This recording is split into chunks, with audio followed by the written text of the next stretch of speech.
ਵਾਹਿਗੁਰੂ ਜੀ ਕਾ ਖਾਲਸਾ ਵਾਹਿਗੁਰੂ ਜੀ ਕੀ ਫਤਿਹ। ਮੈਂ ਤੁਹਾਡੀ ਹੋਸਟ ਨੀਲਮ ਕੌਰ ਤੇ ਮੈਂ ਟੀਵੀ 84 ਦੇ ਸਾਰੇ ਦਰਸ਼ਕਾਂ ਤੇ ਸਰੋਤਿਆਂ ਦਾ ਦਿਲੀ ਸਵਾਗਤ ਕਰਦੀ ਹਾਂ ਪ੍ਰੋਗਰਾਮ ਸੱਚੋ ਸੱਚ ਵਿੱਚ, ਜਿਹੜੇ ਇਸ ਪ੍ਰੋਗਰਾਮ ਨਾਲ ਦੇਸ਼ਾਂ ਵਿਦੇਸ਼ਾਂ ਤੋਂ ਜੁੜ ਚੁੱਕੇ ਨੇ। ਖਾਲਸਾ ਅਫੇਅਰ ਸੈਂਟਰ ਦੇ ਸੰਚਾਲਕ ਡਾਕਟਰ ਅਮਰਜੀਤ ਸਿੰਘ ਜੀ ਰੋਜ਼ਾਨਾ ਦੀ ਤਰ੍ਹਾਂ ਸਟੂਡੀਓ ਵਿੱਚ ਮੇਰੇ ਨਾਲ ਸ਼ਾਮਲ ਨੇ। ਆਓ ਨਾ ਮਿਲ ਕੇ ਅੱਜ ਦੇ ਅਹਿਮ ਇਸ਼ੂਜ਼ ਬਾਰੇ ਉਹਨਾਂ ਤੋਂ ਤਬਸਰਾ ਲੈਂਦੇ ਹਾਂ। ਜੀ ਡਾਕਟਰ ਸਾਹਿਬ, ਵਾਹਿਗੁਰੂ ਜੀ ਕਾ ਖਾਲਸਾ ਵਾਹਿਗੁਰੂ ਜੀ ਕੀ ਫਤਿਹ।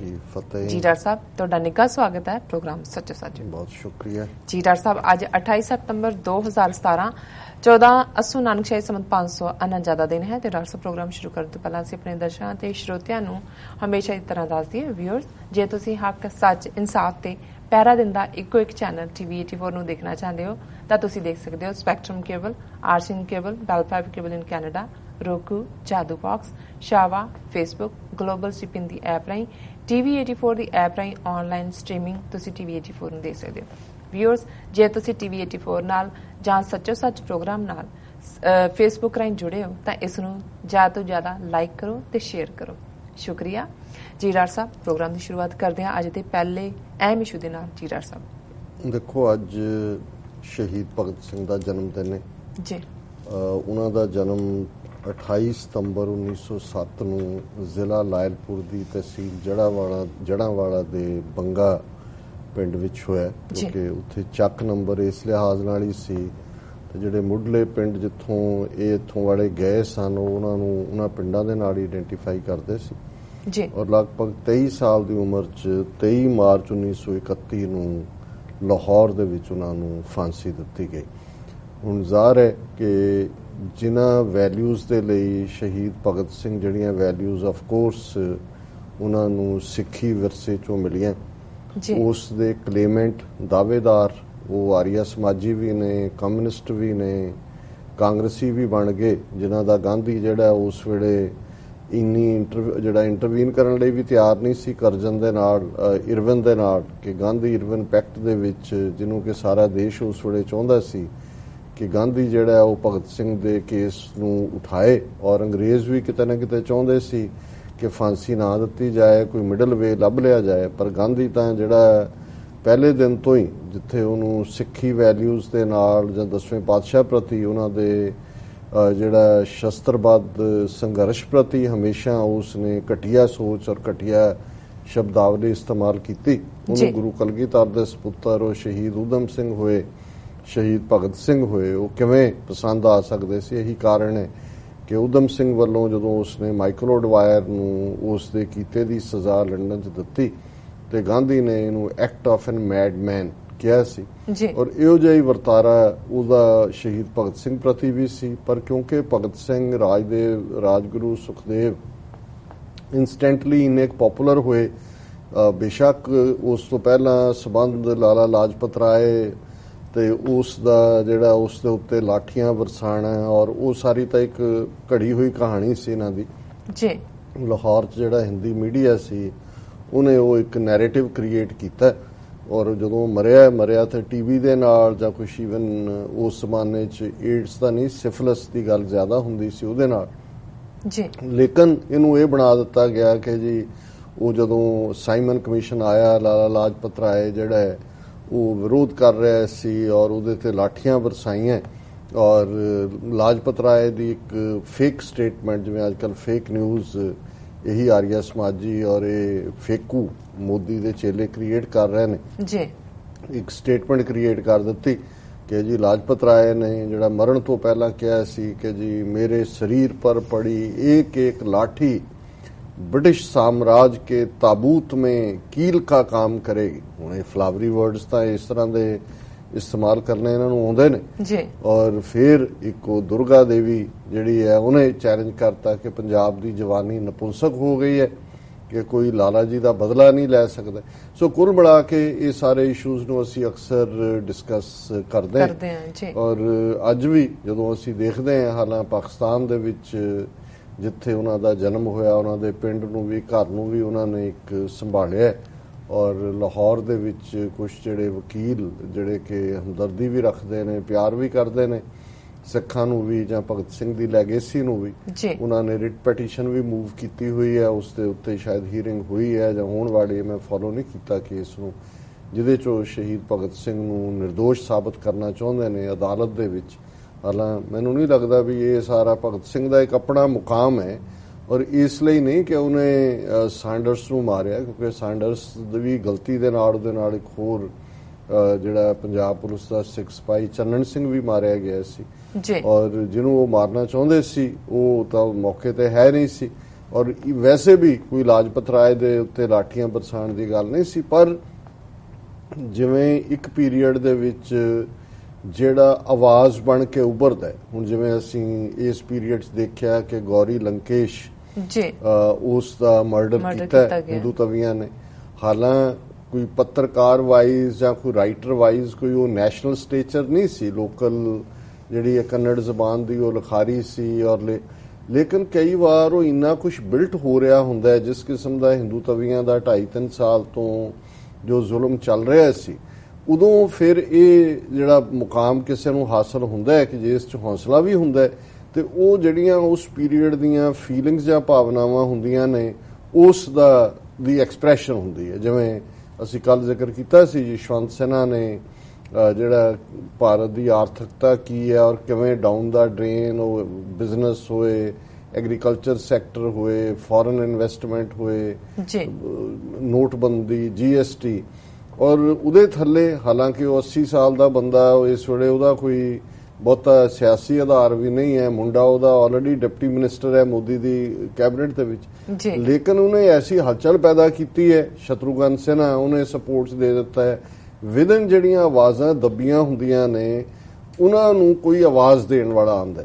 ਸੋ ਸ਼ਹੀਦ ਭਗਤ ਸਿੰਘ ਦੀ ਲੈਗੇਸੀ ਜਿਹੜੀ ਖਾਸ ਤੌਰ ਤੇ ਉਹਨਾਂ ਨੇ ਜਦੋਂ ਜੇਲ੍ਹ ਦੇ ਵਿੱਚ ਗਏ ਔਰ ਦਿੱਲੀ ਅਸੈਂਬਲੀ ਬੰਬਸ ਦੀ ਗੱਲ ਤਾਂ ਅਸੀਂ ਅਕਸਰ ਕਰਦੇ ਹਾਂ ਕਿ ਉਹ ਵੀ ਧੂਏ ਵਾਲੇ ਬੰਬ ਸੀ, ਉਹ ਕਿਸੇ ਨੂੰ ਮਾਰਨਾ ਨਹੀਂ ਸੀ ਚਾਹੁੰਦੇ, ਉਹ ਚਾਹੁੰਦੇ ਤਾਂ ਉੱਥੋਂ ਸਲਿੱਪ ਵੀ ਕਰ ਸਕਦੇ ਸੀ ਪਰ ਉਹਨਾਂ ਨੇ ਗ੍ਰਿਫਤਾਰੀ ਦਿੱਤੀ ਔਰ ਜਦੋਂ ਟ੍ਰਾਇਲ ਚੱਲਿਆ ਉਦੋਂ ਜਿਹੜਾ ਉਹਨਾਂ ਨੇ ਸਟੈਂਡ ਲਿਆ, ਅੰਗਰੇਜ਼ੀ ਸਾਮਰਾਜ ਨੂੰ ਐਕਸਪੋਜ਼ ਕੀਤਾ, ਉਹ ਸਾਰੇ ਦੇਸ਼ ਵਾਸੀਆਂ ਦੀ ਆਵਾਜ਼ ਸੀ ਜੀ। ਔਰ ਇਸੇ ਦੌਰਾਨ ਇੱਕ ਪਾਰਟ ਜਿਹੜਾ ਮੈਂ ਅੱਜ ਜਦੋਂ ਇਸ ਟੌਪਿਕ ਵੱਲ ਮੈਂ ਦੇਖ ਰਿਹਾ ਸੀ ਔਰ ਮੈਂ ਸਮਝਦਾ ਵੀ ਉਹਨਾਂ ਨੇ ਜੂਨ 1929 ਦੇ ਵਿੱਚ ਜਦੋਂ ਲਾਹੌਰ 'ਚ ਸੀ ਮੀਆਂਵਾਲੀ ਜੇਲ੍ਹ 'ਚ ਔਰ ਉਹਨਾਂ ਨੇ ਦੇਖਿਆ ਕਿ ਵੀ ਅਸੀਂ ਭਾਵੇਂ ਪੋਲੀਟੀਕਲ ਪ੍ਰਿਜ਼ਨਰ ਹੈ, ਸਾਡੇ ਨਾਲ ਸਲੂਕ ਵੱਖਰਾ ਹੋ ਰਿਹਾ ਹੈ ਔਰ ਅੰਗਰੇਜ਼ਾਂ ਦੇ ਨਾਲ ਵੱਖਰਾ ਹੈ ਔਰ ਜਿਹੜੇ ਰੈਵੋਲੂਸ਼ਨਰੀ ਹੁੰਦੇ ਨੇ ਚੈਲੰਜ ਲਾਈਨ ਤਾਂ ਸੀ ਉਹਨਾਂ ਦੀ। ਸੋ ਉਹਨਾਂ ਨੇ ਉੱਥੇ ਵਰਤ ਰੱਖਿਆ ਜਿਹੜਾ ਲੰਬਾ ਚੱਲਿਆ, ਕਈ ਦਿਨ ਉਹਨੂੰ ਕਿਹਾ ਜਾਂਦਾ, ਹਾਲਾਂਕਿ ਕਈ ਵਾਰੀ ਲੱਗਦਾ ਹੈ ਕਿ ਵੀ ਉਹ ਜਿਹੜਾ ਕਈ ਥਾਂ ਤੇ 115 ਦਿਨ ਹੈ, 114, ਪਰ ਇਹਦੇ 'ਚ ਕੋਈ ਸ਼ੱਕ ਨਹੀਂ ਹੈ ਕਿ ਜਦੋਂ ਜੇਲ੍ਹ ਦੇ ਵਿੱਚ ਭਗਤ ਸਿੰਘ ਔਰ ਜਿਹਦੇ 'ਚ ਇੱਕ ਦੂਸਰੇ ਬਟੁਕੇਸ਼ਵਰ ਦੱਤ ਜਿਹੜਾ ਸ਼ਾਇਦ ਉਹਨਾਂ ਦੀ ਮੌਤ ਹੋ ਗਈ ਵਰਤ ਦੇ ਦੌਰਾਨ, ਲੇਕਿਨ ਭਗਤ ਸਿੰਘ ਨੇ ਉਹਨੂੰ ਜਾਰੀ ਰੱਖਿਆ ਵਰਤ ਨੂੰ ਔਰ ਉਹ ਥਾਂ ਤੇ ਉਹ ਲਾਹੌਰ ਹੋਏ, ਅੰਮ੍ਰਿਤਸਰ ਹੋਏ, ਜਲਸੇ ਸ਼ੁਰੂ ਹੋ ਗਏ, ਲੋਕਾਂ ਦੇ ਵਿੱਚ ਚਰਚਾ ਹੋਈ, ਦਫਾ 144 ਲਾ ਦਿੱਤੀ ਗਈ ਔਰ ਉਸ ਵੇਲੇ ਜਿਹੜਾ ਅਸੈਂਬਲੀ ਦੇ ਵਿੱਚ ਵੀ ਇਸ ਦੇ ਉੱਤੇ ਗੱਲਬਾਤ ਹੋਈ ਔਰ ਉਸ ਅਸੈਂਬਲੀ 'ਚ, ਔਰ ਇਹ ਗੱਲ ਬੜੀ ਅਹਿਮੀਅਤ ਵਾਲੀ ਹੈ, ਬਹੁਤ ਵਾਰ ਜਿਵੇਂ ਮੈਂ ਅੱਗੇ ਵੀ ਕਿਹਾ ਸੀ ਕਿ ਜਦੋਂ ਮੈਂ ਇਹ ਕਹਿੰਦਾ ਕਿ ਵੀ ਮੇਰੇ ਰੋਲ ਮਾਡਲ ਕਾਇਦੇ ਆਜ਼ਮ ਮੁਹੰਮਦ ਅਲੀ ਜਿਨ੍ਹਾਂ ਨੇ ਤਾਂ ਕੁਝ ਜਿਹੜੇ 47 ਦਾ ਜਿਨ੍ਹਾਂ ਨੇ ਦਰਦ ਹੰਡਾਇਆ, ਦੁੱਖ ਹੰਡਾਇਆ, ਕੁਝ ਜਿਹੜੇ ਕਿ ਇੰਡੀਅਨ ਪ੍ਰੋਪੇਗੈਂਡੇ ਦਾ ਸ਼ਿਕਾਰ ਹੋ ਕੇ ਦੇਸ਼ ਵੰਡ ਲਈ ਜਿਨ੍ਹਾਂ ਉਹਨਾਂ ਨੂੰ ਜ਼ਿੰਮੇਵਾਰ ਸਮਝਦੇ ਨੇ ਔਰ ਕਈ ਤਾਂ ਇਸ ਤੋਂ ਵੀ ਬਿਯੋਂਡ ਜਾ ਕੇ ਜੀ ਜੋ ਸਿੱਖਾਂ ਨਾਲ ਹੋਇਆ ਉਧਰ ਹੀ ਉਹ ਜ਼ਿੰਮੇਵਾਰ ਨੇ। ਔਰ ਮੇਰਾ ਹਮੇਸ਼ਾ ਇਹ ਕਹਿਣਾ ਹੁੰਦਾ ਕਿ ਕੋਈ ਸਟੇਟਮੈਂਟ ਉਹਨਾਂ ਦੀ ਜਿਹੜੀ ਸਿੱਖਾਂ ਦੇ ਖਿਲਾਫ ਹੋਏ ਦਿਖਾ ਦਿਓ। ਇਸ ਦੇ ਉਲਟ ਉਹ ਮਾਸਟਰ ਤਾਰਾ ਸਿੰਘ ਦੇ ਨਾਲ ਵੀ ਮੁਲਾਕਾਤ ਲਈ ਤਿਆਰ ਸਨ, ਜਦੋਂ ਕਿ ਮਾਸਟਰ ਤਾਰਾ ਸਿੰਘ ਮਿਲਣ ਤੋਂ ਇਨਕਾਰੀ ਹੋਇਆ। ਆਲ ਦਾ ਵੇ ਉਹ ਪਟਿਆਲੇ ਆਏ, ਮਹਾਰਾਜਾ ਪਟਿਆਲਾ ਨੂੰ ਮਿਲਣ, ਉਸ ਵੇਲੇ ਯਾਦਵਿੰਦਰ ਸਿੰਘ ਸੀ, ਕਿ ਭਾਈ ਕੁਝ ਕਰ ਲਈਏ ਔਰ ਈਵਨ ਉਹਨਾਂ ਨੇ ਖੁਸ਼ਵੰਤ ਸਿੰਘ ਦੇ ਪਿਓ ਸਰ ਸੋਭਾ ਸਿੰਘ ਨੂੰ ਵੀ ਜਿਹੜੀ ਰਾਏ ਦਿੱਤੀ ਕਿ ਵੀ ਇਹ ਸਿੱਖ ਸਿਆਣਪ ਨਹੀਂ ਕਰ ਰਹੀ ਲੀਡਰਸ਼ਿਪ, ਇਹ ਅਗਿਆਨਤਾ ਦਾ ਸ਼ਿਕਾਰ ਹੈ, ਤੁਸੀਂ ਇਹਨਾਂ ਕਾਂਗਰਸੀ ਲੀਡਰਾਂ ਨੂੰ, ਹਿੰਦੂਆਂ ਨੂੰ ਸਹਿ ਗੁਲਾਮ ਦੇ ਤੌਰ ਤੇ ਦੇਖਿਆ, ਜਦੋਂ ਤੁਸੀਂ ਇਹਨਾਂ ਨੂੰ ਰੂਲਰ ਦੇਖੋਗੇ ਫਿਰ ਤੁਸੀਂ ਇਹਨਾਂ ਦਾ ਟਰੂ ਫੇਸ ਦੇਖੋਗੇ। ਇਸੇ ਤਰ੍ਹਾਂ ਨਨਕਾਣਾ ਸਾਹਿਬ ਦੇ ਸਾਕੇ ਵੇਲੇ ਗਾਂਧੀ ਦੀ ਹਮਦਰਦੀ ਮਹੰਤ ਨਰੈਣੂ ਔਰ ਦੂਜਿਆਂ ਨਾਲ ਸੀ, ਉਹਨੂੰ ਇਹ ਫਿਕਰ ਸੀ ਕਿ ਜੀ ਇਹ ਨਾ ਹੋਏ ਕਿ ਦੁਬਾਰਾ ਸਿੱਖ ਰਾਜ ਵੱਲ ਤੁਰ ਪੈਣ ਔਰ ਜਦੋਂ ਉਹਨੇ ਅਕਾਲੀਆਂ ਨੂੰ ਸਪੋਰਟ ਵੀ ਦਿੱਤੀ, ਉਹਦੇ 'ਚ ਉਹਦੀ ਗਾਂਧੀ ਦਾ ਇੱਕ ਲੈਟਰ ਪਿਛਲੇ ਦਿਨਾਂ 'ਚ ਜਿਹੜਾ ਕੋਰਸਪੋਂਡੈਂਸ ਸੀ ਉਹਦੇ 'ਚ ਉਹਨੇ ਕਿਹਾ ਜੀ ਕਿ ਇਸ ਗੱਲ ਦੀ ਗਾਰੰਟੀ ਕਰੋ ਕਿ ਤੁਸੀਂ ਸਿੱਖ ਰਾਜ ਦੀ ਮੰਗ ਨਹੀਂ ਕਰੋਗੇ। ਔਰ ਮਹੰਤ ਨਰੈਣੂ ਤੋਂ ਵੀ ਉਹਨਾਂ ਨੂੰ ਲੱਗਾ ਕਿ ਜੀ ਇਹ ਜਿਹੜੀਆਂ ਜੜ੍ਹਾਂ ਨੇ ਸਨਾਤਨ ਧਰਮ ਔਰ ਸਿੱਖੀ ਦੀਆਂ ਟੂਗੈਦਰ ਗਾਂਧੀ ਦੇ ਮਨ ਦੇ ਵਿੱਚ, ਹਾਲਾਂਕਿ ਕੋਈ ਉਹਦੀਆਂ ਜੜ੍ਹਾਂ ਨਹੀਂ ਹੈ, ਉਹ ਤਾਂ ਟੋਟਲੀ ਜਿੱਦਣ ਗੁਰੂ ਨਾਨਕ ਸਾਹਿਬ ਨੇ ਪੰਡਤ ਦਾ ਹੱਥ ਫੜ ਲਿਆ ਸੀ 10-11 ਸਾਲ ਦੀ ਉਮਰ 'ਚ, ਜਨੇਊ ਪਾਉਣ ਤੋਂ ਨਾ ਕਰ ਦਿੱਤੀ ਸੀ, ਲਾਈਨ ਡਰਾ ਹੋ ਗਈ ਸੀ। ਸੋ ਬਿਲਕੁਲ ਸਭ ਕੁਝ ਸੈਪਰੇਟ ਸੀ।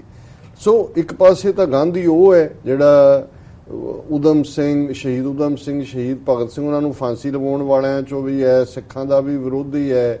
ਔਰ ਹਰ ਦੂਸਰੇ ਪਾਸੇ ਈਵਨ ਉਸ ਪੀਰੀਅਡ 'ਚ ਵੀ ਕਾਇਦੇ ਆਜ਼ਮ ਮੁਹੰਮਦ ਅਲੀ ਜਿਨ੍ਹਾਂ ਨੇ, ਭਾਵੇਂ ਉਹ ਕਾਂਗਰਸ ਦਾ ਹਿੱਸਾ ਸਨ, ਉਹਨਾਂ ਨੇ ਸਿੱਖਾਂ ਦੀ ਸਪੋਰਟ ਕੀਤੀ ਸੀ। ਔਰ ਜਿਹੜੀ ਇੱਕ ਉਹਨਾਂ ਦੀ ਸਟੇਟਮੈਂਟ, ਈਵਨ ਕੋਈ ਵੀ ਸਰਚ ਕਰੇ ਤਾਂ ਵਿਕੀਪੀਡੀਆ 'ਚੋਂ ਵੀ ਕੱਢ ਸਕਦਾ, ਹੋਰ ਵੀ ਹੁਣ 1-2 ਕਿਤਾਬਾਂ ਆਈਆਂ ਨੇ ਉਹਨਾਂ 'ਚ ਵੀ ਕੋਟ ਹੋਈ ਹੈ, ਜਦੋਂ ਕਿ ਭਗਤ ਸਿੰਘ ਨੇ ਵਰਤ ਰੱਖਿਆ ਹੋਇਆ ਸੀ। ਔਰ ਜਦੋਂ ਕਾਇਦੇ ਆਜ਼ਮ ਨੇ ਅਸੈਂਬਲੀ ਦੇ ਵਿੱਚ ਖਲੋ ਕੇ ਜਿਹੜਾ ਗੱਲ ਕਹੀ, ਉਹਦੀ ਇੱਕ ਕੋਟ ਹੈ, ਉਹਨਾਂ ਨੇ ਕਿਹਾ The man who goes on hunger strike has a soul, ਕਿ ਜਿਹੜਾ ਬੰਦਾ ਭੁੱਖ ਹੜਤਾਲ ਦਾ ਰਸਤਾ ਚੁਣਦਾ ਉਹਦੇ 'ਚ ਰੂਹ ਹੈ। ਜ਼ਾਹਰ ਹੈ ਕਿ ਵੀ ਇਹ ਮੁਰਦਿਆਂ ਦਾ ਕੰਮ ਨਹੀਂ ਹੈ, ਜਿਹਨੂੰ ਅਸੀਂ ਕਹਿੰਦੇ ਜੀ ਬੰਦਾ ਦਮਦਾਰ ਹੈ। The man who goes on hunger strike has a soul. He is moved by that soul and he believes in the justice of his cause. ਉਹ ਉਸ ਸੋਲ 'ਚ ਆਪਣੀ ਰੂਹ ਦੀ ਤਾਕਤ 'ਚ ਯਕੀਨ ਰੱਖਦਾ ਔਰ ਉਹ ਆਪਣੇ ਕੌਜ਼ ਦੇ ਲਈ, ਜਿਹੜਾ ਕਿ ਜਿਸ ਲਈ ਉਹ ਖੜਾ ਹੈ, ਉਹਦੇ ਲਈ ਉਹ ਇਨਸਾਫ ਚਾਹੁੰਦਾ ਹੈ। However much you deplore them, ਤੁਸੀਂ ਜਿੰਨਾ ਮਰਜ਼ੀ ਉਹਨਾਂ ਨੂੰ ਹਿੰਸਕ, ਅੱਤਵਾਦੀ, ਦਹਿਸ਼ਤਗਰਦ ਜੋ ਅੱਜ ਦਿਆਂ ਨੂੰ ਕਹਿੰਦੇ ਨੇ, ਉਹੀ ਉਸ ਜ਼ਮਾਨੇ 'ਚ ਵੀ ਸੀ, ਸਣੇ ਗਾਂਧੀ ਔਰ ਨਹਿਰੂ ਦੇ। And however much you say they are misguided, ਤੁਸੀਂ ਕਹੀ ਜਾਓ ਜੀ ਇਹ ਮਿਸਗਾਈਡਡ ਨੇ, ਜੀ ਗੁੰਮਰਾਹ ਨੇ, ਜਿਵੇਂ ਖਾਲਿਸਤਾਨ ਦੇ ਸੰਘਰਸ਼ ਬਾਰੇ ਕਹਿਣ ਜੀ ਕੁਝ ਨੌਜਵਾਨ ਗੁੰਮਰਾਹ ਹੋ ਗਏ ਔਰ ਜਿਹੜੇ ਹੁਣ ਰਹਿ ਗਏ ਨੇ ਉਹਨਾਂ ਨੂੰ ਅਸੀਂ ਮੁੱਖ ਧਾਰਾ 'ਚ ਲਿਆਣਾ। ਇਹ ਉਦੋਂ ਵੀ ਸੀ ਜਿਹੜੇ ਲੋਕ ਆਜ਼ਾਦੀ ਲਈ ਲੜ ਰਹੇ ਸੀ, ਉਹਨਾਂ ਨੂੰ ਗੁੰਮਰਾਹ, ਦਹਿਸ਼ਤਗਰਦ, ਉਹਨਾਂ ਦੇ ਮਾਪਿਓ ਉਹਨਾਂ ਨੂੰ ਡਿਸਓਨ ਕਰ ਰਹੇ ਸੀ। ਮਦਨ ਲਾਲ ਢੀਂਗਰਾ ਜਿਹਨੇ ਇੰਗਲੈਂਡ ਦੇ ਵਿੱਚ ਜਿਹੜਾ ਉਹ ਹੱਥ ਦਿਖਾਏ, ਉਹਦੇ ਭਰਾ ਜੱਜ ਸੀ, ਪਿਓ, ਫੈਮਿਲੀ ਨੇ ਡਿਸਓਨ ਕਰ ਦਿੱਤਾ। ਔਰ ਅੱਜ ਤੱਕ ਵੀ ਮਦਨ ਲਾਲ ਢੀਂਗਰੇ ਦਾ ਜਦੋਂ ਦਿਨ ਮਨਾਇਆ, ਅੰਮ੍ਰਿਤਸਰ ਦਾ ਰਹਿਣ ਵਾਲਾ ਸੀ, ਉਹਦਾ ਦਿਨ ਮਨਾਇਆ ਜਾਂਦਾ, ਉਹਦੀ ਫੈਮਿਲੀ ਦਾ ਕੋਈ ਮੈਂਬਰ ਨਹੀਂ ਸ਼ਾਮਲ, ਉਹਨਾਂ ਨੇ ਡਿਸਓਨ ਕਰ ਦਿੱਤਾ ਸੀ। ਸੋ ਕਾਇਦੇ ਆਜ਼ਮ ਇਸ ਗੱਲ ਨੂੰ ਸਮਝਦੇ ਨੇ ਔਰ ਕਹਿੰਦੇ ਨੇ however much you deplore them and however much you say they are misguided, it is the system, this damn system of governance which is resented by the people. ਇਹ ਹੈ ਜਦੋਂ ਤੁਸੀਂ ਲੋਕਾਂ ਦੇ ਨਾਲ ਖਲੋਣ ਦੀ ਗੱਲ ਕਰਦੇ ਹੋ। ਉਹਨੂੰ ਕਿਹਾ ਜੀ ਇਹ ਜਿਹੜੇ ਨੌਜਵਾਨ ਨੇ ਕੋਈ ਗੁੰਮਰਾਹ ਨਹੀਂ ਹੈਗੇ, ਜਿੰਨਾ ਮਰਜ਼ੀ ਇਹਨਾਂ ਨੂੰ ਕੰਡੈਮ ਕਰੀ ਜਾਓ, ਇਹ ਤੁਹਾਡਾ ਜਿਹੜਾ ਡੈਮ ਸਿਸਟਮ ਹੈ ਜਿਹੜਾ ਸਾਡੇ ਉੱਤੇ ਤੁਸੀਂ ਥੋਪਿਆ ਹੋਇਆ ਹੈ, it is the system, this damn system of governance which is resented by the people. ਇਹ ਜਿਹੜਾ ਇਹਨੂੰ ਇਹ ਰਿਜ਼ੈਂਟ ਕਰ ਰਹੇ ਨੇ। ਸੋ ਮੈਂ ਸਮਝਦਾ ਵੀ ਉਸ ਪੀਰੀਅਡ 'ਚ ਤੁਸੀਂ ਇਸ ਲੈਵਲ ਦੀ ਸਟੇਟਮੈਂਟ, ਉਦੋਂ ਤਾਂ ਅਜੇ ਪਾਕਿਸਤਾਨ ਦੀ ਗੱਲ ਵੀ ਨਹੀਂ ਸੀ ਆਈ, ਅਜੇ ਪਾਕਿਸਤਾਨ ਦਾ ਰੈਜ਼ੋਲੂਸ਼ਨ 1940 'ਚ ਪੇਸ਼ ਹੋਇਆ, ਉਹਨਾਂ ਨੇ ਕੋਈ ਸਿੱਖਾਂ ਤੋਂ ਵੋਟਾਂ ਨਹੀਂ ਸੀ ਲੈਣੀਆਂ, ਸੈਪਰੇਟ ਇਲੈਕਟੋਰੇਟ ਸੀਗੇ, ਮੁਸਲਮਾਨ ਆਪਣੇ ਨੁਮਾਇੰਦੇ ਚੁਣਦੇ ਸੀ, ਹਿੰਦੂ ਆਪਣੇ ਨੁਮਾਇੰਦੇ ਚੁਣਦੇ ਸੀ।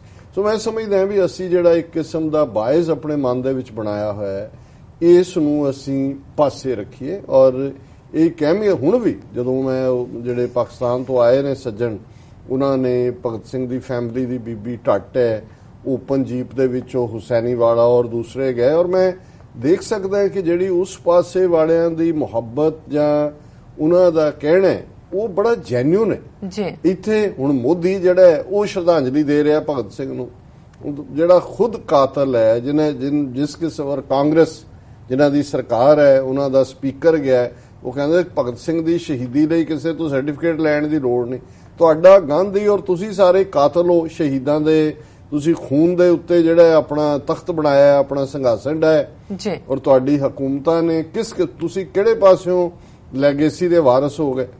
ਔਰ ਇਹੀ ਮਨਪ੍ਰੀਤ ਬਾਦਲ ਜਿਹੜਾ ਬੈਠਾ ਫਾਈਨੈਂਸ ਮਿਨਿਸਟਰ ਬਣ ਕੇ, ਭਗਵੰਤ ਮਾਨ ਨਾਲ ਰਲ ਕੇ ਉਹ ਛੜਵੀਂ ਜਿਹੀ ਪੀਲੀ ਪੱਗ ਭਗਤ ਸਿੰਘ ਵਰਗੀ ਬੰਨ ਕੇ ਉਹਦੀ ਜਾ ਕੇ ਸਮਾਧੀ ਤੇ ਜਿਹੜਾ ਉਹ ਸਹੁੰ ਖਾਣ ਵਾਲੇ ਸੀ, ਅਸੀਂ ਬਦਲ ਦਿਆਂਗੇ, ਅਸੀਂ ਹੁਣ ਕਿਹਨਾਂ ਨਾਲ ਜਾ ਕੇ ਤੁਸੀਂ ਰਲੇ ਹੋ, ਕਿਹੜਾ ਕੀ ਕੁਝ ਤੁਸੀਂ ਬਦਲਿਆ ਜੀ।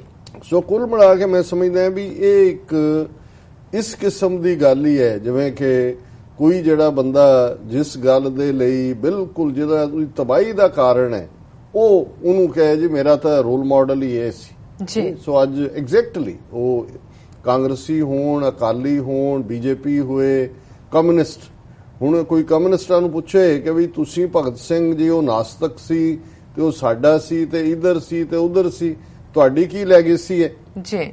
ਤੁਸੀਂ ਐਮਰਜੈਂਸੀ ਦੀ ਹਮਾਇਤ ਕੀਤੀ, ਇੰਦਰਾ ਗਾਂਧੀ ਦੇ ਨਾਲ ਖਲੋਤੇ, ਤੁਸੀਂ ਜੂਨ 84 ਦੇ ਘੱਲੂਘਾਰੇ ਦੀ ਹਮਾਇਤ ਕੀਤੀ, ਤੁਸੀਂ ਇਸ ਸਾਰੇ ਪੀਰੀਅਡ 'ਚ ਪੰਜਾਬ ਦੀ ਜਵਾਨੀ ਦਾ ਘਾਣ ਹੋਇਆ, ਤੁਹਾਡੀਆਂ ਅਖਬਾਰਾਂ, ਤੁਹਾਡੇ ਰਸਾਲੇ ਹਕੂਮਤ ਦੇ ਨਾਲ ਰਲ ਕੇ ਜਿਹੜਾ ਤੁਸੀਂ ਸਿੱਖ ਜਿਹੜੇ ਨੌਜਵਾਨੀ ਨੂੰ ਮਰਵਾਇਆ ਜੀ। ਅੰਗਰੇਜ਼ਾਂ ਦਾ ਘੱਟੋ ਘੱਟ ਭਾਵੇਂ ਉਹਨਾਂ ਦਾ ਹੀ ਬਣਾਇਆ ਸਿਸਟਮ ਸੀ, ਉਹਨਾਂ ਨੇ ਕੋਈ ਭਗਤ ਸਿੰਘ ਨੂੰ ਫੜਨ ਤੋਂ ਬਾਅਦ ਕੋਈ ਝੂਠੇ ਪੁਲਿਸ ਮੁਕਾਬਲੇ 'ਚ ਤਾਂ ਨਹੀਂ ਮਾਰਿਆ। ਬਿਲਕੁਲ, ਭਾਵੇਂ ਉਹ ਸ਼ੈਮ ਟ੍ਰਾਇਲ ਸੀ ਜਿਹਨੂੰ ਉਹਨਾਂ ਨੇ ਚੈਲੰਜ ਕੀਤਾ, ਔਰ ਭਗਤ ਸਿੰਘ ਦੀ ਜਿਹੜੀ ਫੇਮ ਹੈ ਉਹਦੇ ਚੋਂ ਨਿਕਲਦੀ ਹੈ ਜਦੋਂ ਕਿ ਉਹ ਟ੍ਰਾਇਲ ਚੱਲ ਰਿਹਾ।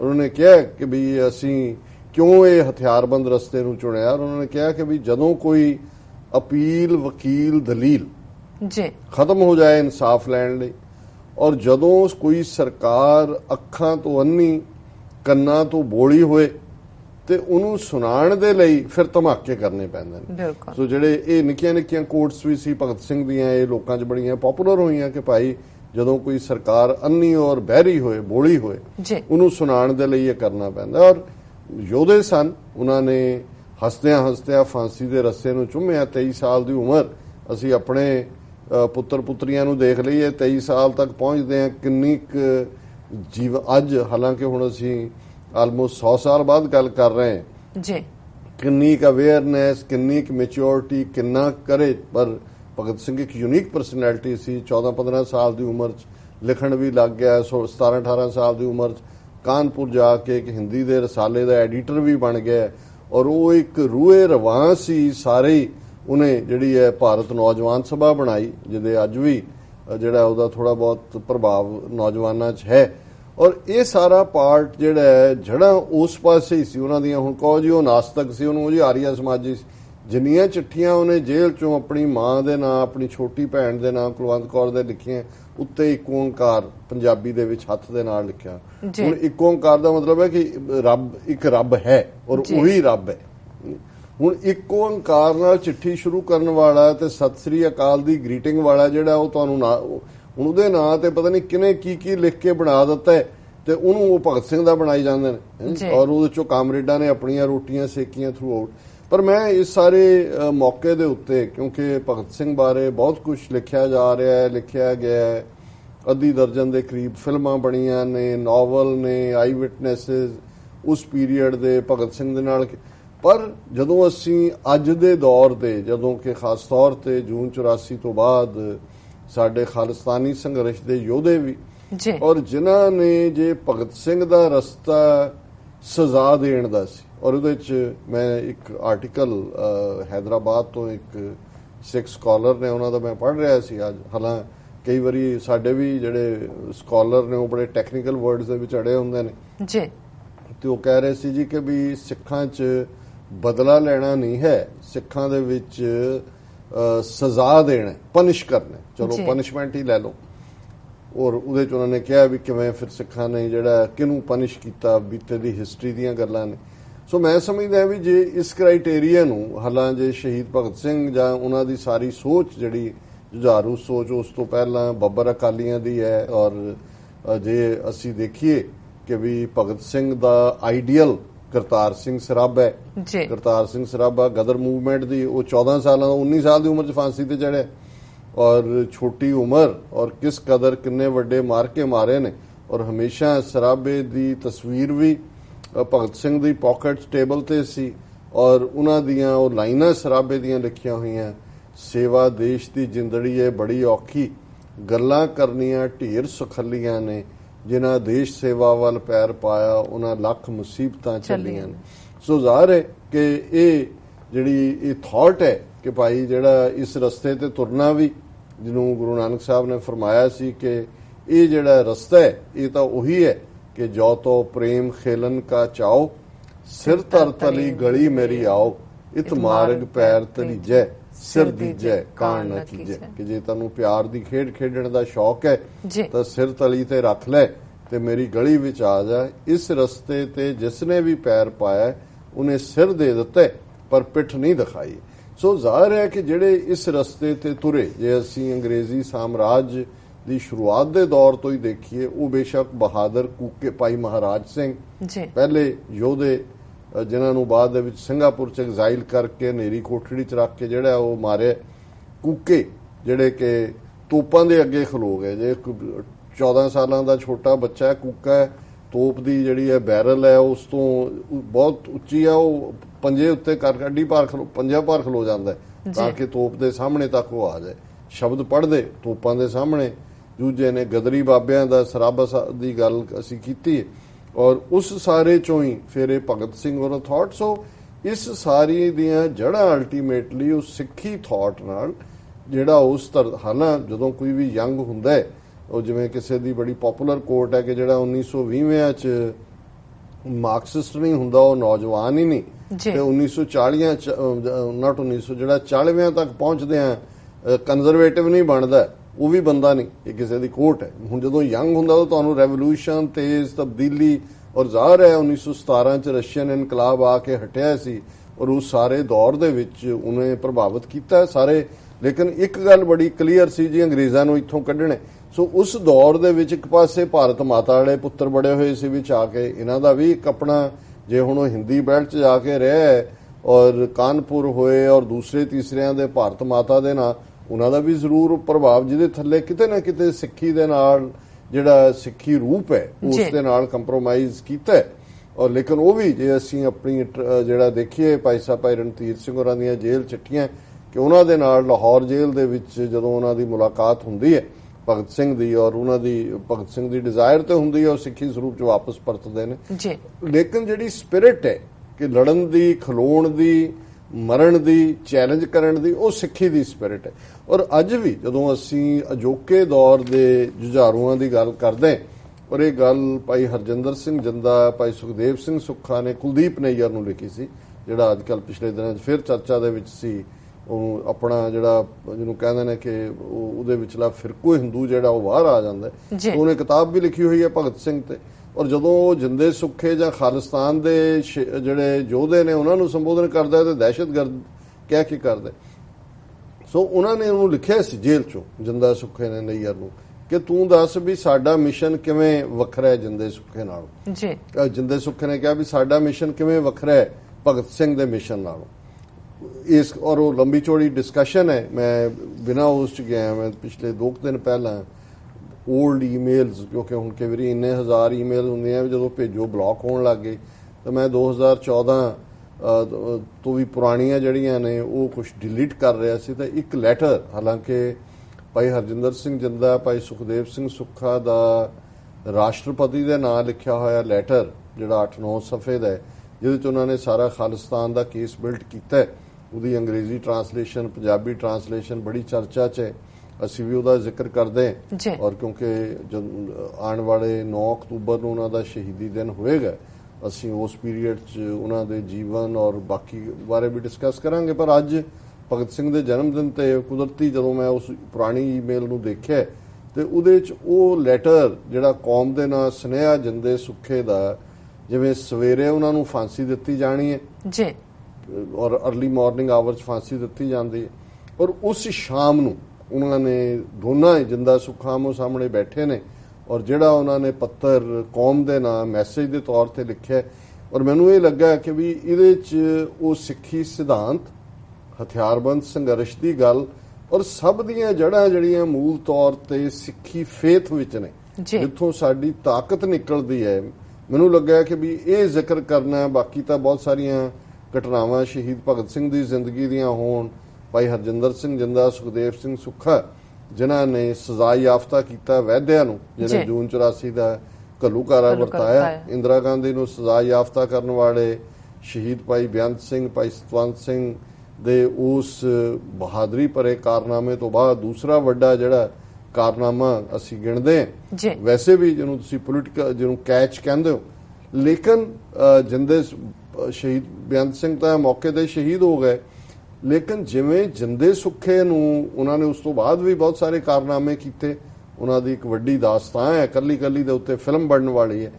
ਫਿਰ ਜੇਲ੍ਹ ਦੇ ਵਿੱਚ ਵੀ ਉਹਨਾਂ ਦਾ ਸਫ਼ਰ ਜਿਹੜਾ ਉਹ ਕਿਵੇਂ ਸਿੱਖੀ ਚੜ੍ਹਦੀ ਕਲਾ ਦਾ ਪ੍ਰਤੀਕ ਹੈ, ਤੇ ਅਖੀਰਲੀ ਜਿਹੜੀ ਉਹਨਾਂ ਦੀ ਜਰਨੀ ਟੂ ਦਾ ਗੈਲੋਜ਼, ਫਾਂਸੀ ਦੇ ਤਖਤੇ ਤੱਕ ਦਾ ਸਫ਼ਰ ਹੈ, ਇਹ ਆਪਣੇ ਆਪ ਦੇ ਵਿੱਚ ਇਹਦਾ ਕੋਈ ਸਾਨੀ ਨਹੀਂ ਹੈ। ਔਰ ਇਹ ਚਿੱਠੀ ਹੁਣ ਤੁਸੀਂ ਇਮੇਜਿਨ ਕਰੋ ਕਿ ਜਿਨ੍ਹਾਂ ਨੇ ਅਗਲੀ ਸਵੇਰ ਇਸ ਦੁਨੀਆ 'ਚ ਨਹੀਂ ਹੋਣਾ, ਸਭ ਨੂੰ ਛੱਡ ਜਾਣਾ, ਉਹਨਾਂ ਦੀ ਮਾਨਸਿਕ ਸਥਿਤੀ ਕੀ ਹੈ, ਕੌਮ ਪ੍ਰਤੀ ਉਹ ਕੀ ਸੋਚਦੇ ਨੇ, ਔਰ ਮੈਂ ਇਸ ਤੋਂ ਅੰਦਾਜ਼ਾ ਲਾ ਸਕਦਾ ਕਿ ਜੇ ਭਗਤ ਸਿੰਘ ਹੱਸਦਾ ਹੱਸਦਾ ਫਾਂਸੀ ਦੇ ਤਖਤੇ ਤੇ ਵੱਲ ਜਾਂਦਾ ਔਰ ਇਨਕਲਾਬ ਜ਼ਿੰਦਾਬਾਦ ਔਰ ਉਹ ਉਹਨਾਂ ਦੀ ਚਾਹਨ ਹੈ ਕਿ ਇਸ ਸਿਸਟਮ ਨੂੰ ਬਦਲਣਾ ਹੈ, ਇਹ ਵੱਖਰੀ ਗੱਲ ਹੈ ਕਿ ਅੱਜ ਜੇ ਭਗਤ ਸਿੰਘ ਦੁਬਾਰਾ ਹੁੰਦਾ, ਜਿਵੇਂ ਮੈਂ ਅਕਸਰ ਇਹ ਕਹਿੰਦਾ ਕਿ ਜੇ ਜਿੰਦਾ ਸੁੱਖਾ 1920 ਚ ਹੁੰਦੇ ਤੇ ਉਹਨਾਂ ਨੇ ਭਗਤ ਸਿੰਘ ਦੇ ਸਾਥੀ ਹੋਣਾ ਸੀ, ਤੇ ਜੇ ਭਗਤ ਸਿੰਘ 1980 ਚ ਹੁੰਦਾ ਤਾਂ ਉਹਨੇ ਜਿੰਦੇ ਸੁੱਖੇ ਦਾ ਸਾਥੀ ਹੋਣਾ ਸੀ।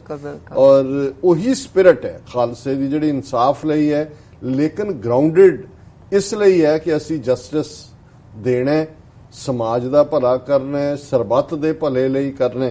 ਔਰ ਮੈਂ ਬਿਨਾਂ ਹੋਰ ਵਕਤ ਲਿਆ ਔਰ ਇਹ ਹੈ ਫਾਂਸੀ ਤੋਂ ਇੱਕ ਦਿਨ ਪਹਿਲਾਂ ਭਾਈ ਜਿੰਦਾ ਸੁੱਖਾ ਵੱਲੋਂ ਪੰਥ ਦੇ ਨਾਂ ਲਿਖੀ ਚਿੱਠੀ। ਵਾਹਿਗੁਰੂ ਜੀ ਕਾ ਖਾਲਸਾ, ਵਾਹਿਗੁਰੂ ਜੀ ਕੀ ਫਤਿਹ। ਅੱਜ ਐਤਵਾਰ ਹੈ, ਰਾਤ ਨੂੰ ਇਹ ਚਿੱਠੀ ਅਸੀਂ ਆਮੋ ਸਾਹਮਣੇ ਬੈਠ ਕੇ ਲਿਖ ਰਹੇ ਹਾਂ, ਆਪਣੀ ਕੌਮ ਨੂੰ ਯਾਦ ਕਰ ਰਹੇ ਹਾਂ। ਅਸੀਂ ਚਾਹੁੰਦੇ ਹਾਂ ਕਿ ਹਰ ਸਿੱਖ ਅੰਮ੍ਰਿਤਧਾਰੀ ਹੋਵੇ।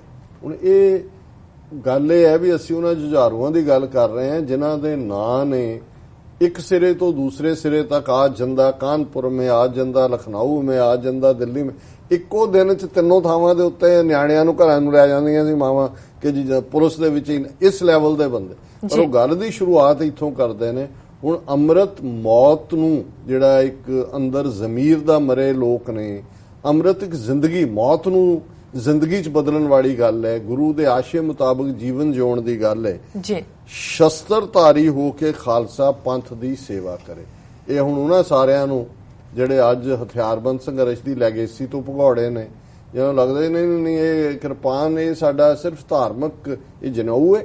ਇਹ ਜ਼ਾਹਿਰ ਹੈ ਕਿ ਸ਼ਸਤਰਧਾਰੀ ਹੋ ਕੇ ਪੰਥ ਦੀ ਸੇਵਾ ਕਰਨ ਦੀ ਗੱਲ ਉਹਨਾਂ ਨੂੰ ਵੀ ਨਜ਼ਰ ਆ ਰਿਹਾ ਵੀ ਕਿਸ ਸਿਸਟਮ ਦੇ ਨਾਲ ਸਾਡੀ ਟੱਕਰ ਹੈ ਔਰ ਉਸ ਦੇ ਲਈ ਅਲਟੀਮੇਟਲੀ ਕੀ ਰਸਤਾ ਬਾਕੀ ਰਿਹਾ, ਇਹਨਾਂ ਨੇ ਸਾਡੇ ਲਈ ਕਿਹੜਾ ਰਸਤਾ ਬਾਕੀ ਰਹਿਣ ਦਿੱਤਾ ਜੀ। ਅਸੀਂ ਚਾਹੁੰਦੇ ਹਾਂ ਹਰ ਸਿੱਖ ਅੰਮ੍ਰਿਤਧਾਰੀ ਹੋਵੇ, ਸ਼ਸਤਰਧਾਰੀ ਹੋ ਕੇ ਖਾਲਸਾ ਪੰਥ ਦੀ ਸੇਵਾ ਕਰੇ, ਆਪਣੀ ਸਾਰੀ ਸਰੀਰਕ ਤੇ ਰੂਹਾਨੀ ਸ਼ਕਤੀ ਨੂੰ ਦਿੱਲੀ ਦਰਬਾਰ ਵਿਰੁੱਧ ਕੇਂਦਰਿਤ ਕਰਕੇ ਆਪਣੀ ਰਾਜਸੀ ਚੇਤਨਾ ਨੂੰ ਇੱਕ ਬੁਲੰਦੀ ਤੇ ਪਹੁੰਚਾ ਕੇ ਸਾਰਾ ਸੰਸਾਰ ਖਾਲਸਾ ਪੰਥ ਅਤੇ ਅਕਾਲ ਤਖਤ ਤੋਂ ਅਗਵਾਈ ਲੈਣ ਲਈ ਬੇਬਲ ਅਤੇ ਉਤਾਵਲਾ ਹੋ।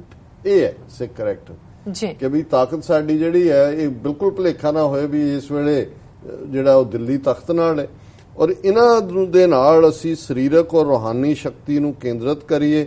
ਸਾਡੀ ਪੋਲੀਟੀਕਲ ਅਵੇਅਰਨੈਸ, ਰਾਜਸੀ ਚੇਤਨਾ ਬੁਲੰਦੀਆਂ ਤੇ ਹੋਏ ਔਰ ਦੁਨੀਆ ਦੇਖੇ ਕਿ ਵੀ ਇਹ ਰੋਲ ਮਾਡਲ ਕੌਮ, ਇਸ ਰੋਲ ਮਾਡਲ ਕੌਮ ਦਾ ਅਕਾਲ ਤਖਤ ਜਿਹੜਾ ਇਹ ਉਹਨਾਂ ਦੇ ਲਈ ਇੱਕ ਜਿਹੜਾ ਰੋਲ ਮਾਡਲ ਹੋਏ ਜੀ। ਜੰਗੇ ਖਾਲਿਸਤਾਨ ਦੁਨੀਆ ਭਰ ਵਿੱਚ ਲੜੀਆਂ ਗਈਆਂ ਅਤੇ ਲੜੀਆਂ ਜਾ ਰਹੀਆਂ ਜੰਗਾਂ ਨਾਲੋਂ ਭਿੰਨ ਹੈ, ਕਿਉਂਕਿ ਜਿੱਥੇ ਦੂਸਰੀਆਂ ਜਦੋਜਹਿਦਾਂ ਦਾ ਆਧਾਰ ਦੁਨਿਆਵੀ ਕੀਮਤਾਂ ਹਨ, ਉੱਥੇ ਸਾਡੀ ਜੰਗ ਦਾ ਆਧਾਰ ਸੱਚ ਅਤੇ ਮਨੁੱਖਤਾ ਦੀ ਬੰਦ ਖਲਾਸੀ ਹੈ। ਉਹਨਾਂ ਨੇ ਕਿਹਾ ਜੀ ਸੰਘਰਸ਼ ਦੁਨੀਆ ਭਰ 'ਚ ਲੜੇ ਜਾ ਰਹੇ ਨੇ ਆਜ਼ਾਦੀ ਲਈ ਆਪੋ ਆਪਣੇ, ਲੇਕਿਨ ਸਾਡਾ ਉਹਨਾਂ ਨਾਲੋਂ ਇਸ ਲਈ ਡਿਫਰੈਂਟ ਹੈ ਕਿਉਂਕਿ ਅਸੀਂ ਸੱਚ ਦੇ ਲਈ ਔਰ ਮਨੁੱਖਤਾ ਦੀ ਬੰਦ ਖਲਾਸੀ, ਡਿਲੀਵਰੈਂਸ ਆਫ ਹਿਊਮਨ ਕਾਈਂਡ, ਕਿ ਮਨੁੱਖਤਾ ਨੂੰ ਅਸੀਂ ਜਿਹੜਾ ਉਹ ਗੁਲਾਮੀ ਦੇ ਸੰਗੜਾਂ 'ਚੋਂ ਲਿਬਰੇਟ ਕਰ ਸਕੀਏ, ਉਸ ਦੇ ਲਈ ਹੈ। ਖਾਲਿਸਤਾਨ ਦਾ ਸੰਘਰਸ਼ ਕੋਈ ਨਿਰਾ ਸਿਆਸੀ ਤੇ ਦੁਨਿਆਵੀ ਕਦਰਾਂ ਕੀਮਤਾਂ ਦਾ ਰਿਣੀ ਨਹੀਂ, ਸਗੋਂ ਇਸ ਦਾ ਸਹੀ ਅਰਥ ਧਰਮ ਯੁੱਧ ਹੈ ਕਿ ਇਹ ਅਸੀਂ ਵਾਰ ਆਫ ਰਾਈਟਸਨੈਸ ਹੈ ਜੀ, ਰਾਈਟੀਅਸ ਵੈਲਿਊਜ਼ ਲਈ ਹੈ। ਸਿਰਫ ਕੋਈ ਦੁਨਿਆਵੀ ਤਖਤ ਹਾਸਲ ਕਰਨ ਤੱਕ ਅਸੀਂ ਸੀਮਤ ਨਹੀਂ ਹੈ। ਅਸੀਂ ਧਰਮ ਵਿੱਚ ਰੰਗ ਰੱਤ ਕੇ ਹੀ ਮੈਦਾਨੇ ਜੰਗ ਵਿੱਚ ਜਾਂਦੇ ਹਾਂ ਅਤੇ ਸਾਨੂੰ ਟੇਕ ਸਿਰਫ ਅਕਾਲ ਪੁਰਖ ਦੀ ਹੈ ਕਿ ਅਸੀਂ ਉਸ ਰੂਹਾਨੀਅਤ ਦੇ ਰੰਗ ਵਿੱਚ, ਪ੍ਰੇਮ ਦੀ ਖੇਡ ਜਿਹਨੂੰ ਗੁਰੂ ਨਾਨਕ ਸਾਹਿਬ ਨੇ ਫਰਮਾਇਆ ਜੀ, ਉਸ ਦੇ ਵਿੱਚ ਰੰਗ ਕੇ ਫਿਰ ਅਸੀਂ ਬੈਟਲ ਗਰਾਊਂਡ 'ਚ ਜਾਂਦੇ ਤੇ ਸਾਨੂੰ ਟੇਕ ਸਿਰਫ ਰੱਬ ਦੀ ਹੈ। ਜਿਵੇਂ 10ਵੇਂ ਪਾਤਸ਼ਾਹ ਨੇ ਵੀ ਜ਼ਫਰਨਾਮੇ 'ਚ ਕਿਹਾ ਸੀ ਕਿ ਬਾਦਸ਼ਾਹ ਤੂੰ ਹੋਏਗਾ ਪਰ ਮੇਰਾ ਬਾਦਸ਼ਾਹ ਬਾਦਸ਼ਾਹਾਂ ਦਾ ਬਾਦਸ਼ਾਹ ਹੈ, ਉਹ ਰੱਬ ਹੈ, ਅਕਾਲ ਪੁਰਖ। ਸਾਨੂੰ ਬਹੁਤ ਪਿਆਰੇ ਹਨ ਉਹ ਸਿੱਖੀ ਸਿਧਾਂਤ ਜਿਨ੍ਹਾਂ ਕਾਰਨ ਅਸੀਂ ਧਰਮ ਯੁੱਧ ਆਰੰਭਿਆ ਸੀ, ਕਿ ਸਾਨੂੰ ਆਪਣੇ ਪ੍ਰਿੰਸੀਪਲਸ ਬਹੁਤ ਪਿਆਰੇ ਨੇ। ਅਸੀਂ ਧਰਮ ਨੂੰ ਹਰਾ ਕੇ ਕੋਈ ਵੀ ਦੁਨਿਆਵੀ ਪਾਤਸ਼ਾਹੀ ਹਾਸਲ ਨਹੀਂ ਕਰਨਾ ਚਾਹੁੰਦੇ।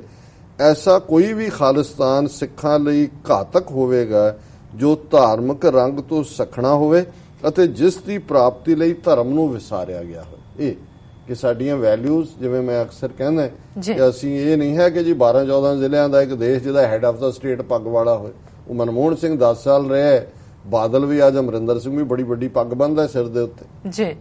ਸੋ ਇਹ ਨਹੀਂ ਹੈ ਗੱਲ। ਅਲਟੀਮੇਟਲੀ ਇਹ ਹੈ ਵੀ ਸਾਡਾ ਖਾਲਿਸਤਾਨ ਉਹ ਜਿਹੜਾ ਕਿ ਜਿਹਦੇ 'ਚ ਰੰਗ ਧਰਮ ਦਾ, ਰਾਈਟੀਅਸਨੈਸ ਦਾ, ਰੱਬ ਦੇ ਪਿਆਰ ਦਾ, ਔਰ ਉਹ ਸਾਨੂੰ ਕਬੂਲ ਨਹੀਂ ਜਿਹਦੇ ਲਈ ਧਰਮ ਨੂੰ ਵਿਸਾਰਨਾ ਪਏ।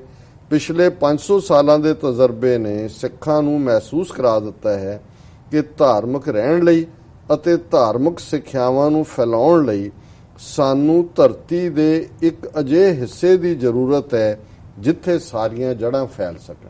ਇਹ ਉਹਨਾਂ ਦੇ ਮੂੰਹ ਤੇ ਚਪੇੜ ਹੈ ਕਿ ਜੀ ਇਹ ਰੂਹਾਨੀਅਤ, ਸਾਰੀ ਦੁਨੀਆ ਨੂੰ ਅਸੀਂ ਖਾਲਿਸਤਾਨ ਬਣਾ ਦੇਣਾ ਹੈ, ਇਹ ਰਾਜ ਸ੍ਰਿਸ਼ਟਕਾ ਲਈ।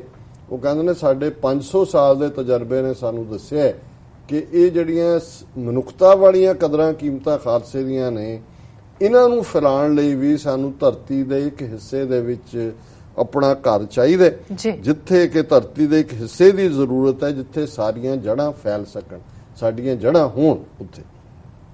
ਸਾਰਿਆਂ ਨੂੰ ਪਤਾ ਹੈ ਕਿ 1947 ਤੋਂ ਪਹਿਲਾਂ ਤੇ ਬਾਅਦ ਵਿੱਚ ਧਰਮ ਯੁੱਧ ਮੋਰਚੇ ਤੱਕ ਅਸੀਂ ਸ਼ਾਂਤਮਈ ਸੰਘਰਸ਼ ਦੀਆਂ ਉਹ ਸਿਖਰਾਂ ਛੂਹੀਆਂ ਹਨ ਜੋ ਸਮੁੱਚੀ ਮਾਨਵਤਾ ਦੀਆਂ ਕਦਰਾਂ ਕੀਮਤਾਂ ਦੇ ਇਤਿਹਾਸ ਦਾ ਸੁਨਹਿਰੀ ਅੰਗ ਹਨ।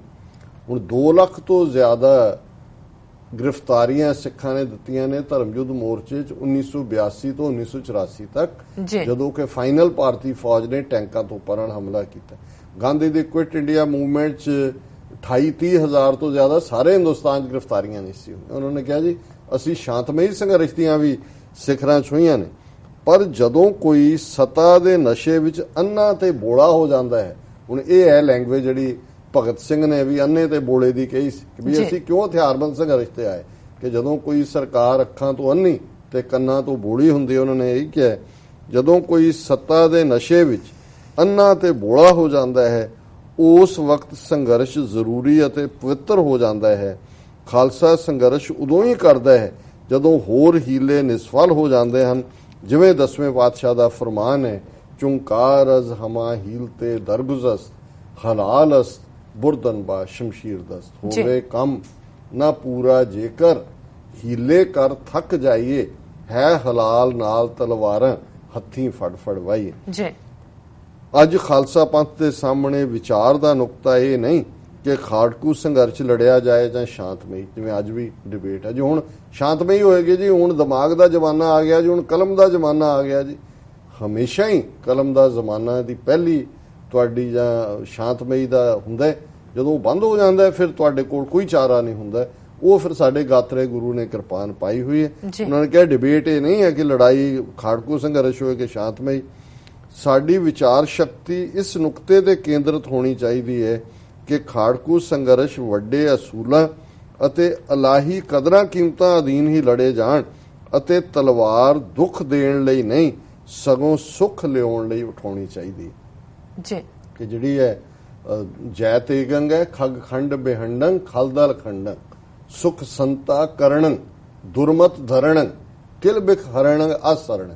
ਉਹ ਸਿਸਟਮ ਜਿੱਥੇ ਭਲੇ ਲੋਕ ਸੁਖੀ ਹੋਣ, ਜੈ ਤੇਗੰਗ ਜਿਹੜੀ ਵਿਕਟਰੀ ਟੂ ਦਾ ਸੌਰਡ। ਔਰ ਇਹ ਇਸ ਨੂੰ ਹੀ ਇੰਟਰਪ੍ਰੀਟ ਕਰ ਰਹੇ ਨੇ ਕਿ ਭਾਈ ਉਦੋਂ ਹੀ ਤਲਵਾਰ ਹੈ ਜਿਹੜੀ ਸੁੱਖ ਦੇਣ ਲਈ ਹੋਈ। ਬੰਦੂਕ ਸਦਾ ਹੀ ਫਲਸਫੇ ਦੇ ਅਧੀਨ ਚਾਹੀਦੀ ਹੈ। ਜੰਗਾਂ ਅਤੇ ਸ਼ਸਤਰਾਂ ਦਾ ਸਿੱਖਾਂ ਨਾਲ ਗਹਿਰਾ ਰਿਸ਼ਤਾ ਹੈ। ਜੰਗ ਅਤੇ ਸ਼ਸਤਰ ਤੋਂ ਮੁਨਕਰ ਹੋਣ ਵਾਲਾ ਸਿੱਖ ਭਟਕ ਚੁੱਕਿਆ ਹੈ। ਜਿਹੜਾ ਸ਼ਸਤਰ ਤੋਂ ਡਰੇ, ਜਿਹੜਾ ਜੰਗ ਤੋਂ ਡਰੇ, ਉਹ ਤਾਂ ਭਟਕ ਚੁੱਕਾ ਹੈ, ਉਹ ਦੂਰ ਹੈ। ਇਹ ਬੜੀ ਕਲੀਅਰ ਜਿਹੜੀ ਮੀਰੀ ਪੀਰੀ ਦੀ ਫਿਲਾਸਫੀ ਹੈ, ਉਹਨੂੰ ਉਹਨਾਂ ਨੇ ਫਾਂਸੀ ਦੇ ਤਖਤੇ ਤੇ ਜਾਣ ਤੋਂ ਪਹਿਲਾਂ ਇਹ ਉਹਨਾਂ ਦੀ ਟੈਸਟੀਮਨੀ ਹੈ to the humankind in general ਤੇ ਕੌਮ ਦੇ ਨਾਂ ਸੁਣਿਆ ਕਿ ਜੰਗ ਤੋਂ ਨਾ ਭੱਜਿਓ, ਸ਼ਸਤਰ ਤੋਂ ਨਾ ਭੱਜਿਓ, ਪਰ ਸ਼ਸਤਰ ਤੁਹਾਡੇ ਧਰਮ ਲਈ ਨੇ, ਸੱਚਾਈ ਲਈ ਨੇ, ਕਿਤੇ ਉਹ ਜਿਹੜਾ ਤੁਹਾਡੀ ਤਲਵਾਰ ਕਿਸੇ ਨੂੰ ਦੁੱਖ ਨਾ ਦੇ। ਮਨੁੱਖਾਂ ਦੀਆਂ ਸਮੂਹ ਕੌਮਾਂ ਅਤੇ ਜਾਤਾਂ ਨੂੰ ਇਹ ਧਰਮ ਯੁੱਧ ਸੱਚੋ ਸੱਚ ਦਾ ਹੋਕਾ ਦਿੰਦਾ ਹੈ ਅਤੇ ਉਹਨਾਂ ਦੀ ਆਤਮਾ ਨੂੰ ਵੰਗਾਰਦਾ ਹੈ ਤਾਂ ਜੋ ਮਨੁੱਖਤਾ ਆਪਣਾ ਮਾਰਗ ਪਛਾਣੇ। ਆਓ ਆਪਾਂ ਉਹਨਾਂ ਮਾਰਗਾਂ ਵੱਲ ਵਧੀਏ ਜਿਨ੍ਹਾਂ ਵੱਲ ਗੁਰਾਂ ਨੇ ਫਰਮਾਇਆ ਹੈ, ਚਰਨ ਚਲੋ ਮਾਰਗ ਗੋਬਿੰਦ, ਮਿਟੈ ਪਾਪ ਜਪੀਐ ਹਰ ਬਿੰਦ। ਕਿੰਨੇ ਫਖਰ ਵਾਲੀ ਗੱਲ ਹੈ ਕਿ ਸਾਨੂੰ ਮਨੁੱਖਾ ਜਨਮ ਨਸੀਬ ਹੋਇਆ, ਉਹ ਵੀ ਗੁਰੂਆਂ ਜੀ ਦੀ ਧਰਤੀ ਤੇ। ਕਿੱਡੇ ਵਡਭਾਗੇ ਹਾਂ ਕਿ ਸਾਡੀ ਮਾਂ ਬੋਲੀ ਗੁਰਬਾਣੀ ਹੈ, ਜਿਸ ਰਾਹੀਂ ਗੁਰੂਆਂ ਨੇ ਮਨੁੱਖਤਾ ਨੂੰ ਉਪਦੇਸ਼ ਦਿੱਤਾ ਹੈ। ਜਦੋਂ ਸਿੱਖ ਆਪਣੇ ਵਿਰਸੇ ਤੇ ਧਰਮ ਨੂੰ ਥੋੜਾ ਜਿੰਨਾ ਵੀ ਸਮਝ ਲਵੇਗਾ, ਉਸ ਵਕਤ ਉਸ ਦੇ ਮਸਲੇ ਹੱਲ ਹੋ ਜਾਣਗੇ। ਕਿ ਬਾਣੀ ਨਾਲ ਜੋੜੋ, ਸਮਝੋ ਤੁਹਾਡਾ ਵਿਰਸਾ ਕੀ ਹੈ, ਤੁਹਾਡੀ ਹੈਰੀਟੇਜ ਕੀ ਹੈ, ਫਿਰ ਤੁਹਾਡੇ ਮਸਲੇ। ਅਸੀਂ ਜੁਝਾਰੂ ਵੀਰਾਂ ਨੂੰ ਬੇਨਤੀ ਕਰਦੇ ਹਾਂ ਕਿ ਉਹ ਆਪਣੇ ਸਹੀ ਰਾਹ ਨੂੰ ਪਛਾਣਨ ਅਤੇ ਭੂਤਕਾਲ ਦਾ ਮੁਲਾਂਕਣ ਕਰਕੇ ਸੁਨਹਿਰੀ ਭਵਿੱਖ ਦੀ ਉਸਾਰੀ ਲਈ ਹੋਰ ਸਰਗਰਮ ਹੋਣ। ਇਹ ਨਹੀਂ ਕਿਹਾ ਜੀ ਹਥਿਆਰ ਕਿਰਪਾਨ ਮਿਆਨ ਚ ਪਾ ਦਿਓ, ਉਹਨਾਂ ਨੇ ਕਿਹਾ ਜੀ ਸਮਝੋ ਸਾਰੀ ਗੱਲ ਨੂੰ, ਉਸ ਨੂੰ ਐਵੈਲੂਏਟ ਕਰੋ ਪਾਸਟ ਨੂੰ, ਔਰ ਭਵਿੱਖ ਦੇ ਲਈ, ਫਿਊਚਰ ਦੇ ਲਈ ਰਣਤੱਤੇ ਦੇ ਵਿੱਚ ਆਓ, ਸਰਗਰਮ ਹੋਵੋ। ਅਸੀਂ ਅਸੂਲਾਂ ਲਈ ਉੱਚੇ ਇਖਲਾਕ ਦੀ ਲੜਾਈ ਲੜਨੀ ਹੈ। ਇਸ ਸਫ਼ਰ ਦੇ ਪਾਂਧਿਆਂ ਲਈ ਇਹ ਜ਼ਰੂਰੀ ਹੈ ਕਿ ਉਹਨਾਂ ਦਾ ਕਿਰਦਾਰ ਬਹੁਤ ਉੱਚਾ ਹੋਏ। ਇਹ ਆਪਣੇ ਫੈਲੋ ਜੁਝਾਰੂਆਂ ਨੂੰ ਕਹਿ ਰਹੇ ਨੇ ਕਿ ਜਿਹੜੇ ਤੁਸੀਂ ਇਸ ਸਫ਼ਰ ਤੇ ਹੋ, ਤੁਹਾਡਾ ਕਿਰਦਾਰ ਇਖਲਾਕ ਬਹੁਤ ਉੱਚਾ ਹੋਣਾ ਚਾਹੀਦਾ ਹੈ। ਕਿਸੇ ਦੁਸ਼ਟ ਦੋਖੀ ਨੂੰ ਸੋਧਣ ਦਾ ਹੱਕ ਉਸ ਗੁਰਮੁਖ ਨੂੰ ਹੀ ਹੈ ਜਿਸ ਦਾ ਆਪਣਾ ਜੀਵਨ ਇਖਲਾਕ ਉਸ ਦੁਸ਼ਟ ਤੋਂ ਬਹੁਤ ਉੱਚਾ ਹੋਏ ਜੀ। ਕਿਉਂਕਿ ਉਦੋਂ ਅਸੀਂ ਰੱਬ ਦਾ ਰੋਲ ਅਦਾ ਕਰ ਰਹੇ ਹੁੰਦੇ। ਕਿਸੇ ਦੀ ਜਾਨ ਲੈਣੀ ਇਹ ਰੱਬ ਦਾ ਕੰਮ ਹੈ, ਪਰ ਜਦੋਂ ਅਸੀਂ ਕਿਸੇ ਦੁਸ਼ਟ ਨੂੰ ਸਜ਼ਾ ਦਿੰਦੇ ਹਾਂ, ਉਹਨਾਂ ਨੇ ਕਿਹਾ ਜੀ ਤੁਹਾਨੂੰ ਹੱਕ ਤਾਂ ਹੈ ਕਿ ਤੁਹਾਡਾ ਇਖਲਾਕ, ਤੁਹਾਡਾ ਜੀਵਨ ਉਸ ਤੋਂ ਮੱਚ ਹਾਇਰ ਹੋਏ, ਉੱਚਾ ਹੋਏ। ਤੇ ਅਖੀਰਲੀ ਲਾਈਨ ਹੈ, ਇਹਨਾਂ ਲੀਹਾਂ ਤੇ ਤੁਰਦਿਆਂ ਹੀ ਸਤਿਗੁਰਾਂ ਸਾਡੇ ਤੇ ਮਿਹਰ ਕਰਨੀ ਹੈ। ਕਿ ਜੇ ਅਸੀਂ ਇਸ ਰਸਤੇ ਤੇ ਤੁਰਾਂਗੇ, ਗੁਰੂ ਦੀ ਮਿਹਰ ਦੇ ਪਾਤਰ ਹੋਵਾਂਗੇ। ਹਰਜਿੰਦਰ ਸਿੰਘ, ਸੁਖਦੇਵ ਸਿੰਘ, ਪੂਨਾ ਜੇਲ੍ਹ। ਸਲੂਟ ਕਰਦੇ ਹਾਂ ਇਹਨਾਂ ਦੀ ਸੋਚ ਨੂੰ ਜੀ। ਆਪਣੇ ਸਾਰੇ ਹੀ ਸ਼ਹੀਦਾਂ ਨੂੰ ਜਿਨ੍ਹਾਂ ਨੇ ਸੱਚ, ਹੱਕ, ਇਨਸਾਫ ਦੇ ਰਸਤੇ ਤੇ ਤੁਰਦਿਆਂ ਸ਼ਹੀਦੀਆਂ ਪਾਈਆਂ ਨੇ ਔਰ ਅੱਜ ਵੀ ਇਸ ਰਸਤੇ ਤੇ ਤੁਰੇ ਹੋਏ ਨੇ, ਸਾਰੇ ਹੀ ਇਹ ਜਿੰਦੇ, ਸੁੱਖੇ, ਭਗਤ ਸਿੰਘ, ਸਰਾਬੇ ਔਰ ਉਦਮ ਸਿੰਘ, ਉਹਦੇ ਸਾਰੇ ਭਰਾ, ਸਾਰੀਆਂ ਭੈਣਾਂ ਜੀ, ਇਹ ਸਾਡੇ ਉਸ ਗੁਰੂ ਦੇ ਰਸਤੇ ਤੇ ਤੁਰਨ ਵਾਲੇ ਜਿਨ੍ਹਾਂ ਨੂੰ ਅਸੀਂ ਪ੍ਰਣਾਮ ਕਰਦੇ ਜੀ। ਰਾਜ ਸਾਹਿਬ ਬਿਲਕੁਲ ਇੱਥੇ ਲੈਣੇ ਬ੍ਰੇਕ, ਪਰ ਬ੍ਰੇਕ ਤੋਂ ਪਹਿਲਾਂ ਅਸੀਂ ਆਪਣੇ ਦਰਸ਼ਕਾਂ ਤੇ ਸਰੋਤਿਆਂ ਨੂੰ ਅਪੀਲ ਕਰ ਦਈਏ। ਵਿਊਅਰਸ, ਅਸੀਂ ਚਾਹੁੰਦੇ ਹਾਂ ਕਿ ਤੁਸੀਂ ਆਪਣੀ ਮਾਈਕ ਸਹਾਇਤਾ TV84 ਨੂੰ ਵੱਧ ਤੋਂ ਵੱਧ ਡੋਨੇਟ ਕਰੋ। ਜਿਹੜੇ 3 ਰਸਤੇ ਹੈਗੇ ਨੇ ਜਿਨ੍ਹਾਂ ਰਾਹੀਂ ਤੁਸੀਂ TV84 ਨੂੰ ਆਪਣੀ ਮਾਈਕ ਸਹਾਇਤਾ ਦੇ ਸਕਦੇ ਹੋ, ਜਿਸ ਤਰ੍ਹਾਂ ਕਿ 1 ਟਾਈਮ ਮੰਥਲੀ ਡੋਨੇਸ਼ਨ, ਚੈੱਕ ਰਾਹੀਂ ਵੀ ਤੁਸੀਂ ਆਪਣਾ ਜੋ ਬੰਦਾ ਯੋਗਦਾਨ ਹੈ ਉਹ ਪਾ ਸਕਦੇ ਹੋ। ਸਾਡੇ ਇਸ ਪਤੇ ਤੇ ਤੁਸੀਂ ਭੇਜ ਸਕਦੇ ਹੋ ਚੈੱਕ ਬਣਾ ਕੇ 3601 37th ਐਵਨਿਊ, ਲੌਂਗ ਆਈਲੈਂਡ ਸਿਟੀ, ਨਿਊਯਾਰਕ 11101 USA, ਜਾਂ ਫਿਰ ਤੁਸੀਂ ਫੋਨ ਰਾਹੀਂ ਵੀ ਸਾਨੂੰ ਸੰਪਰਕ ਕਰ ਸਕਦੇ ਸਾਡੇ ਇਸ ਫੋਨ ਨੰਬਰ ਤੇ 5164060694। ਵੀਅਰਸ, ਤੁਸੀਂ ਕਿਤੇ ਨਹੀਂ ਜਾਣਾ, ਮਿਲਦੇ ਆਫਟਰ ਦਿਸ ਸ਼ਾਰਟ ਬ੍ਰੇਕ।